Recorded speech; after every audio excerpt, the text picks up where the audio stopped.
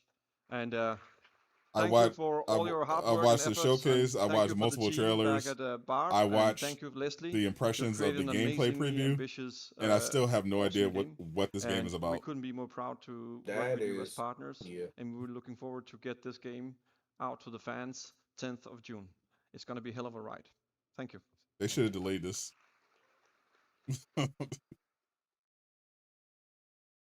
Hello, everyone. We are out here in the lobby while you guys are inside exploring what is about to be available to you. I am with Nicole, the global brand manager for IOI Showcase, or no, IO Interactive. Yeah, you're like, Anna's, but like beyond that, there has been so much planning and passion that has gone into tonight. Tell us Nicole about that. is 10 Yeah, times more it's been like interesting a than blast. I Mindseye mean, like Showcase. we are working on all these news, all these like new features, new addition to the Hitman game, and for like so long that actually in the end, being able to reveal everything tonight here and showcase it to the world for the first time is just like amazing, and we are super happy, and I'm super excited to be here and have like actually guests trying on some of our latest addition to the franchise. Yes, and speaking of everything that's been revealed tonight, if you come out to the lobby after the showcase, sorry for everyone at home, even though you're able to try it out too, we'll have God, different Gabe. pods where you can actually try out the Switch 2 and iOS How version. did no one Yeah, realize exactly. Gabe was trolling? So let's show us around a little Yeah, bit. so we are gonna have here the Switch 2 version of the game with like Eskil, our game designer, giving you a bit of tips and tricks on the game. And over there, we're gonna have mobile pods ready. And the game is coming this summer, runs natively on iOS. And for everyone online and in the showroom, we have a surprise coming up for you. So Hitman, definitely a W. Oh yeah. I want to play that DLC. My memory's still a bit blurry. 007 looks insane. Remember this. DS! Mindseye, not so much. I have these gaps inside my head. Satellite gives us a 10-minute window. This is more Mindseye. You made it. That's just leftover hardware. It's been decommissioned. What the hell is happening? All I know is that Silver Corp is a piece of my story. Wait for me! I'll cover you. All this time, you just wanted answers about the tech. This game is dog water, bro. I'm not playing the slot, bro. I've seen enough of this slot, bro. I'm never playing this game. Shout out to IO Interactive though. The new Hitman 007 crossover looks like a W. 007 Frst Light looks insane. Can't wait to play it next year. That game's a W. Mindseye, I just hope they didn't spend too much on it. Like, that game is actually cooked. Resident Evil 9 is third person. But yep, I can wrap it up now. Tomorrow I wanted to chill out and play some Claire Expedition, but the grind continues. 4 p.m. We've got the Future Game Show. We'll be right back here. And Sunday is the Xbox Showcase and the Outer Worlds 2 Direct. So be on the lookout for that. I'll be live for both of those. Appreciate everyone hanging out. Appreciate King Greek for joining me. Always a pleasure. J Shock Blast, shout out to J Shock Blast. He was streaming as well. Well, we're getting out. I'm getting out of here. Appreciate y'all again. Subscribe. I'm Sadot The Gamer signing out. Peace, everybody.